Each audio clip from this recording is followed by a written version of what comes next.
Merci à Monsieur Avignon d'avoir sollicité de l'Association des endocrinologues du Languedoc-Roussillon pour participer à cette journée et pour donner notre avis. Donc ce diaporama, d'abord j'ai eu peur que l'amphi se soit transformé en arène et d'être le troisième taureau, donc je vais essayer d'esquiver. Donc ce diaporama résulte de cogitations de 4 d'entre nous. Voilà, et il est censé éclairer les articulations entre le premier recours en médecine générale et les structures hospitalo-universitaires et ou psychiatriques du troisième recours. Alors d'abord un peu d'histoire puisqu'on est dans un lieu historique. L'endocrinologue initialement, dans les fin des années 80-90, était bien seul dans le paysage de l'obésité, avec essentiellement une formation diététique très orthodoxe, dispensée à l'université, et quelques centres de cure d'amaigrissement, et puis les prescripteurs d'hormones thyroïdiennes et d'amphétamines. Bien sûr, avec 94 et la suppression de la prescription de ces médicaments, dont il n'est subsisté que le Mediator, et on connaît son succès ultérieur et sa chute, c'est la fin de la solitude de l'endocrinologue, avec multiplication, diversification, organisation des intervenants, organisation nécessaire pour des raisons de coût et des raisons d'efficacité. Donc depuis les universitaires, les nutritionnistes généralistes ou diététiciennes, psychothérapeutes, chirurgiens bariatriques, les réseaux de soins et les pouvoirs publics, sans oublier bien sûr la recherche, l'industrie pharmaceutique, les médias et les associations de patients. Donc, la question de savoir en quoi est-ce que l'endocrinologue peut être un deuxième recours, si possible efficace, utile, entre le généraliste et référent et les structures hospitalo-universitaires plus lourdes. Donc, en fait, ce diaporama a été construit de manière un peu chronologique, en partant donc de l'adresse de la personne obèse au généraliste, par le généraliste à l'endocrinologue libéral, en passant par toutes les étapes du travail que peut comporter la consultation de l'endocrinologue, ce qu'elle est ou ce qu'elle devrait être, enfin ce qu'il faut travailler. Donc on ne revient pas sur le nomadisme entre guillemets des personnes à la recherche d'amaigrissement, et on les comprend et on en a vu les raisons tout à l'heure. Donc l'adresse se fait très traditionnellement par le bouche à oreille, la proximité géographique, on a vu les difficultés également, le généraliste sollicité par le patient qui dit je veux aller voir telle ou telle personne, le généraliste correspondant qui souhaite prendre en charge l'obésité ou la personne obèse, le spécialiste diversement impliqué et en échec sur le plan cardiovasculaire, rhumatologique ou gynécologique, et évidemment le chirurgien bariatrique. Donc les courriers d'accompagnement, donc j'ai fait un petit peu le tour de tout ça. Les courriers d'accompagnement, quelle que soit leur précision, du plus laconique ou plus détaillé, ils ont un point commun, absence quasi systématique de l'histoire de la maladie du patient, de la maladie ou de son obésité, et donc de l'histoire de sa vie. Les courriers, effectivement, sont tout à fait muets là-dessus. Tout au plus, on peut voir parfois la mention « a pris 6 kilos en 3 mois, sans modification de ses habitudes alimentaires ». Donc ça fleure pas le Cushing, mais bien le rebond pondéral. Donc le rôle traditionnel de l'endocrinologue, on a un petit peu repassé tout ça pour vous présenter quelque chose de structuré, mais bien sûr peut-être un peu artificiel. Mais c'est comme ça qu'on le voit. Donc d'abord reconstitution de l'histoire de la maladie, puisque le plus souvent elle n'est pas faite. Élimination des causes rares endocriniennes. Phénotypage de l'obésité, bilan des complications, prescription des fameuses règles hygiéno-diététiques, information sur le poids de forme. Donc il nous semble que l'endocrinologue est bien placé pour faire tout ça. Maintenant, effectivement, c'est un chantier.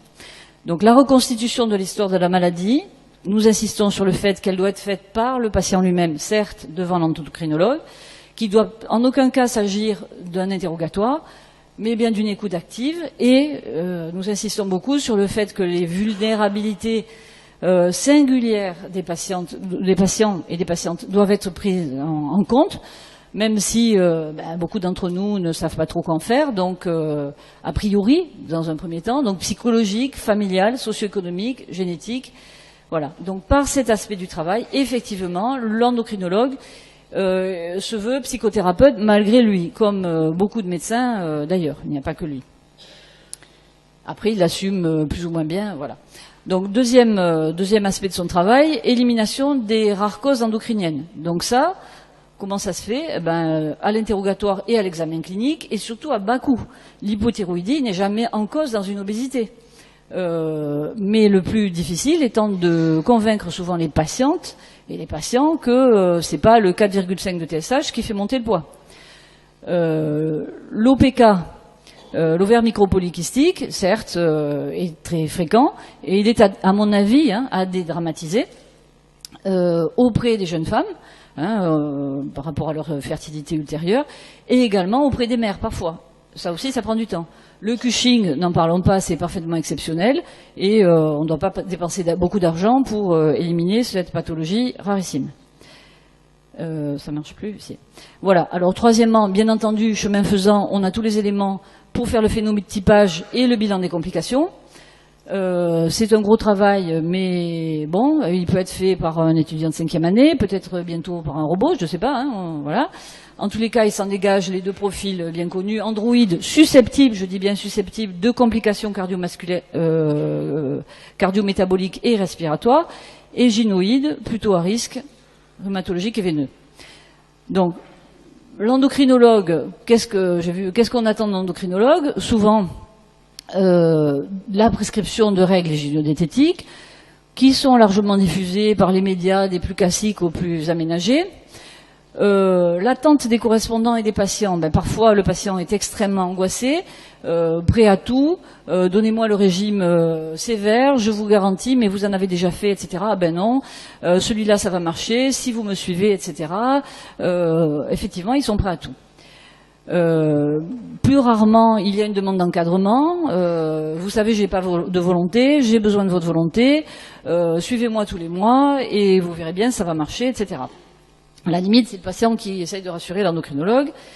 Et de temps en temps, il y a des prescriptions, des demandes de prescription dans des séjours de centre diététique, mais je pense que ça, c'est de moins en moins le cas, et c'est souvent des gens qui sont en difficulté psychologique personnelle et qui ont besoin d'une rupture avec leur milieu, plutôt que ils savent très bien qu'on ne va pas les faire maigrir comme par le passé de 10 kilos en 4 semaines.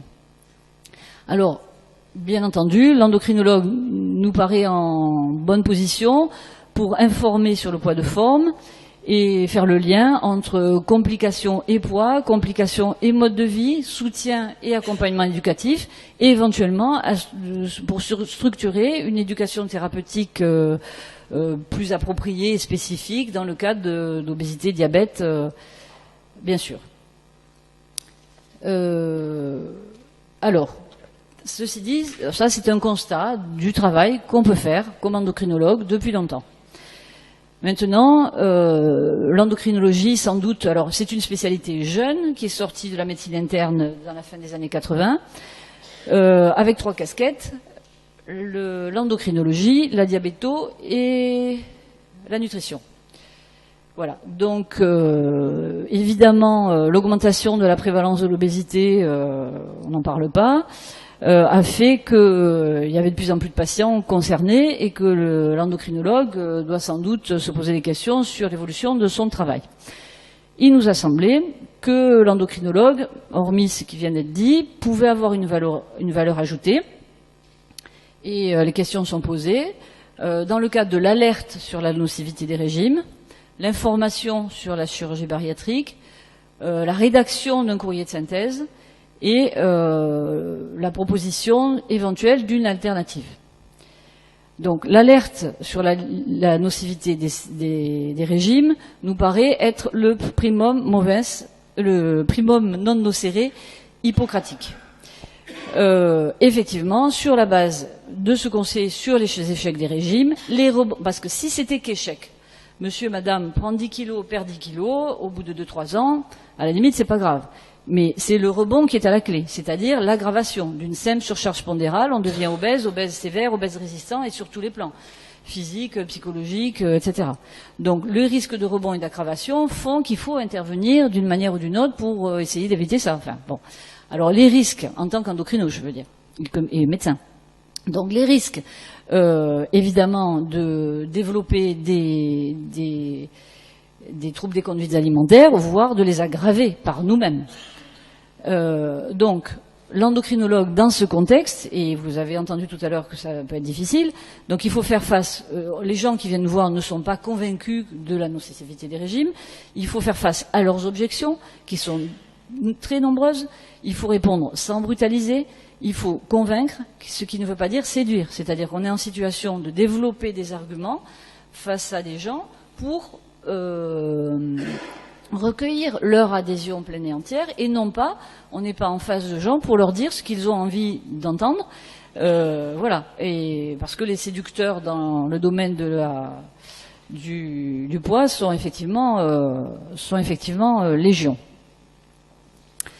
Donc voilà. Donc ensuite, bien sûr que nous sommes a priori bien placés pour déterminer les noms d'indications et les contre-indications à la chirurgie. Bon, les noms d'indications, les IMC bas, sans comorbidité, etc. Et bien sûr, les contre-indications qui peuvent surnager des entretiens et des contacts qu'on aura pu avoir avec les patients, les obésité symptômes, avec parfois des vécus, effectivement, on en voit pas mal dans le milieu psychiatrique, des vécus d'abus sexuels, etc., mais pas seulement.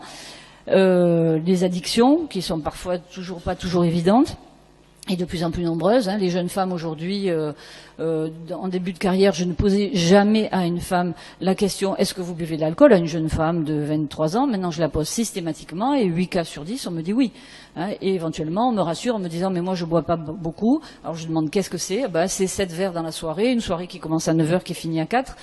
Et ça fait un verre de l'heure, et voilà. Et le reste, voilà, va avec. Donc, les TCA constitués, bien sûr, et les troubles psychiatriques qu'on peut effectivement plus ou moins appréhender, ces contre-indications étant une indication à la psychothérapie dont on sait qu'elle ne se prescrit pas, quelle que soit sa forme d'ailleurs. Donc, valeur ajoutée de l'endocrinologue, il nous a paru également qu'un courrier de synthèse, la rédaction d'un courrier de synthèse qui soit différent d'un catalogue des complications s'imposait. Certes, c'est un exercice difficile, chronophage, mais une nécessaire base de travail, de lien entre le premier recours et le troisième si nécessaire. Et c'est quelque chose qui est à soigner et à étoffer. Alors, quelle est l'alternative au régime qui peut être proposée? Donc cette alternative au régime et donc également à l'aggravation de l'obésité et éventuellement à la chirurgie et au recours de plus en plus complexe, lourd et coûteux, ça pourrait être, mais c'est encore peu audible, la lutte effectivement contre la restriction cognitive, avec parallèlement réhabilitation des sensations nutritionnelles physiologiques, apprendre aux patients à se passer des données chiffrées, hein, parce que ce qui est sensation n'est pas chiffre, c'est antinomique, et en s'appuyant si besoin sur des structures hospitalières qui partagent cette démarche, certes qui n'ont pas été nombreuses en histoire, mais qui actuellement sont bien en place avec ce qu'a monté le professeur Avignon et ses collaborateurs. Donc, vous l'avez compris, notre but principal, nous semble-t-il, outre ce que j'ai dit de notre capacité de médecin à faire le bilan, etc., c'est de ne pas exposer à l'aggravation de l'obésité et donc, du coup, d'alimenter le moins possible les structures lourdes, médicales, chirurgicales et psychiatriques que je fréquente aussi. Donc, soigner, je ne veux pas faire l'innocente aux mains pleines, comme M. Avignon l'a dit. Soigner médicalement l'obésité reste une gageure face à l'épidémie d'obésité, à l'injonction contradictoire de l'incitation à consommer et de l'obligation à être mince, et bien sûr à la stigmatisation.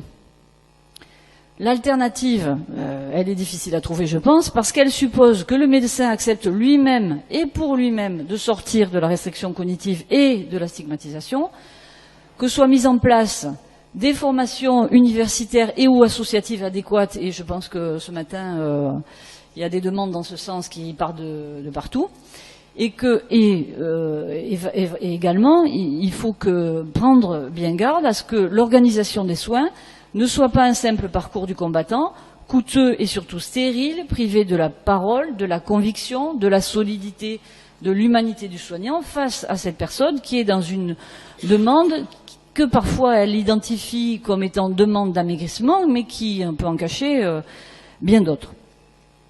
Voilà, donc restez vigilants, quelle que soit notre participation à ce parcours de soins, le premier, le deuxième, le troisième recours, mais une vigilance humaine indispensable. Pour conclure, voilà, ce que je voulais dire aussi, c'est que l'endocrinologue ne doit pas se faire l'écho du désir normatif du patient et de ses peurs, ni les répercuter, ni les aggraver. Il y a beaucoup de choses qui sont faites dans ce sens, en faisant des efforts de clarification, d'accompagnement, et en restant toujours très conscient de la difficulté de la tâche. Donc pour finir, je pense que j'ai mis 3 diapositives, voilà, pour illustrer. Donc ça c'est pris en mars dernier, avenue de l'école de l'agriculture, non, avenue de la justice de Castelnau.